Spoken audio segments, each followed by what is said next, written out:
You've seen it in the news. The US deporting prisoners to a foreign jail and even paying millions to do it. That jail?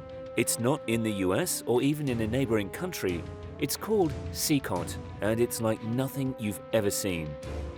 Located in El Salvador, CECOT is the largest by capacity and most secure prison in the world, a $115 million high-security megaproject designed to hold up to 40,000 inmates. Spread across 410 acres, it's even stronger than Alcatraz, with its own power plant, water system, and factory inside. What makes this place so extreme that even other nations are using it? How did it rise from paper to concrete so fast? And what makes it so secure that escape isn't just unlikely, it's unthinkable? Let's find out. For years, El Salvador struggled with rampant gang violence. Groups like MS-13 and Barrio 18 took control of neighborhoods. The homicide rate was off the charts, over 100 murders for every 100,000 people. To put that into perspective, that's worse than some of the world's most dangerous war zones. Leaving home could mean not coming back. But then President Nayib Bukele came into power and things changed fast.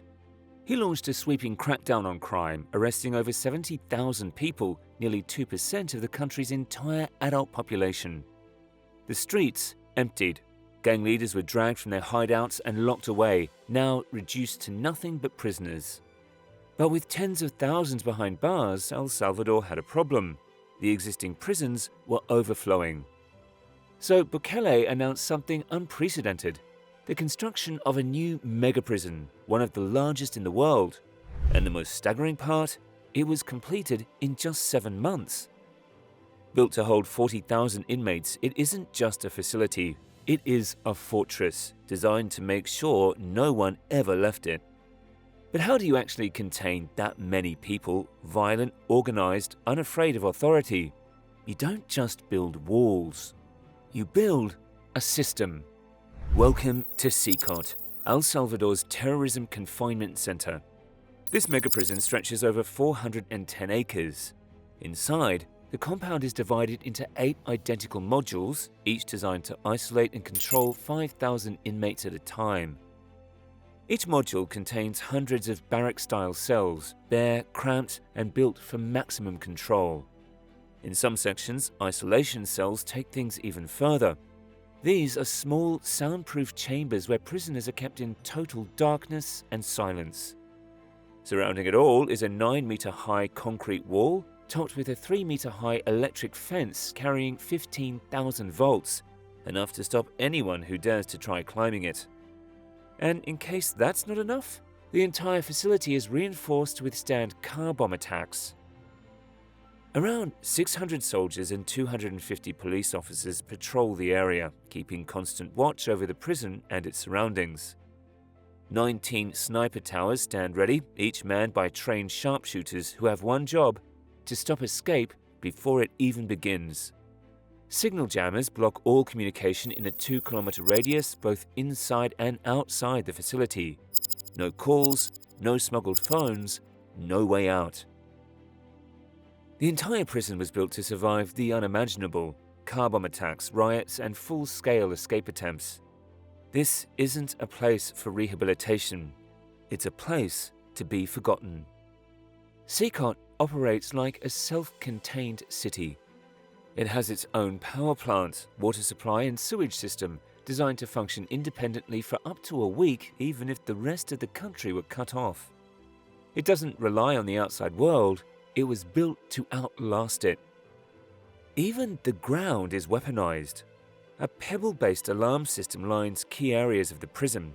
Any unauthorized step triggers an alert, sending guards in immediately. Blinding floodlights eliminate shadows. There are no dark corners, no hiding spots, no room to plan. Inmates are stripped of everything. No personal belongings, no books, no tools, not even a toothbrush unless it's cleared. Water is rationed to the extreme.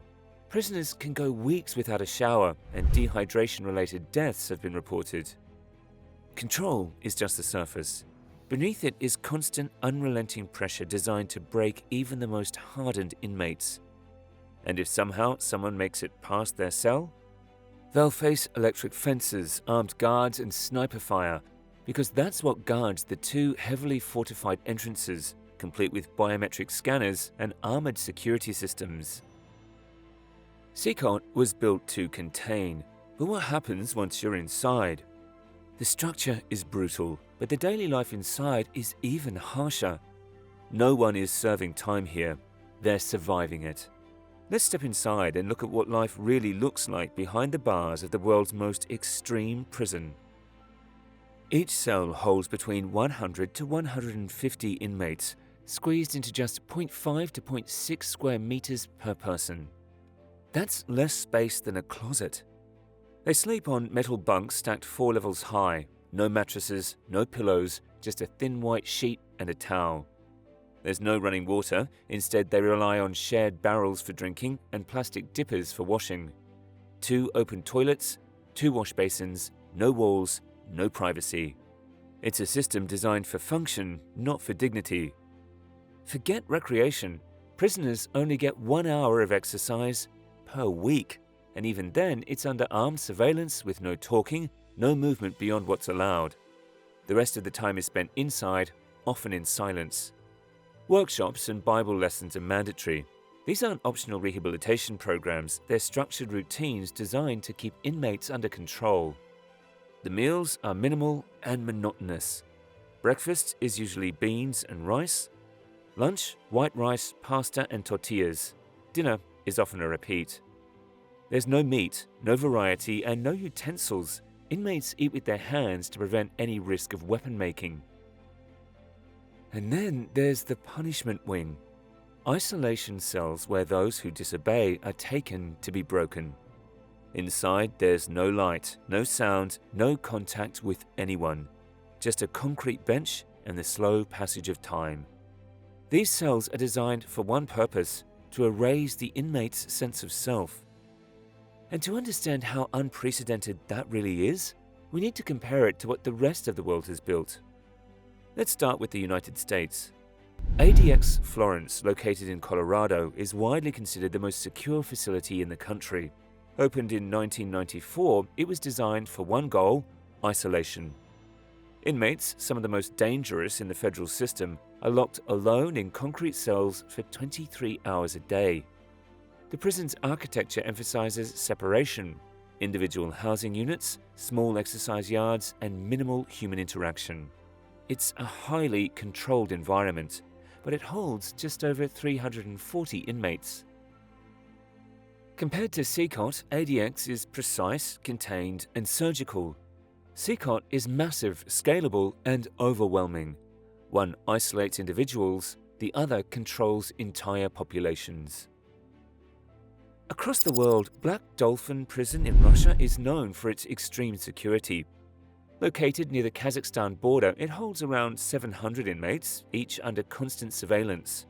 Movement is strictly managed, prisoners are blindfolded and bent forward when escorted, and cells are separated by multiple locked doors.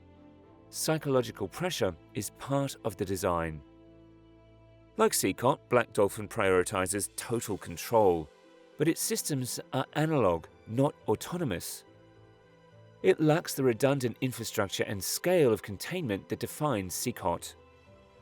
In Turkey, Silivri Prison ranks among the largest by population, with over 22,000 inmates as of 2019. Its size is comparable, but its structure is less centralized. Unlike CECOT's modular layout within a single compound, Silivri is more traditional, and little is known publicly about its construction systems. There's no verified evidence of hardened defense layers or isolated infrastructure like CECOT's independent power, water, and sewage systems.